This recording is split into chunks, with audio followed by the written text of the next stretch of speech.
Hello guys and welcome back to our channel. Today I will show you how to fix HTML page size in inline CSS in Wix. So, if you are struggling with HTML page sizes and inline CSS on your Wix site, in this quick guide we'll show you how to fix these issues and improve your website's design and performance. So, in Wix, HTML page sizes can be influenced by the page elements you use. To adjust the page size, select the page container in the Wix editor, then drag the corner to resize it. Ensure that the page fits all the content you need without excessive space. Inline CSS is used to style elements directly into your HTML code. In Wix, you can add inline CSS by using HTML embed code widget.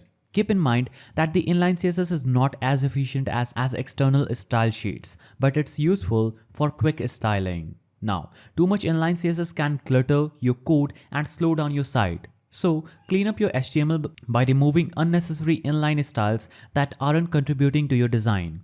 For more complex styling, consider using external CSS or Wix design feature for better organization and performance. Now, Wix automatically adapts your HTML page for mobile, but sometimes inline CSS can cause issues. Double check the mobile view in Wix editor to ensure that your page and inline styles are responsive.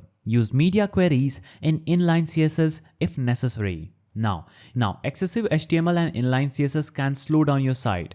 Minimize your inline CSS by consolidating rules and reducing redundancy. Ensure that your HTML code is clean and organized, reducing the page size and improving load times. After fixing your HTML page size and inline CSS, test your site's performance using tools like Google PageSpeed Insights or GTmetrix. These tools will help you identify specific areas for improvement and ensure that your website is running smoothly. And that's it. By fixing your HTML page sizes and optimizing inline CSS, you can improve both the design and performance of your Wix site. Keep your code clean, efficient, and mobile friendly for best results.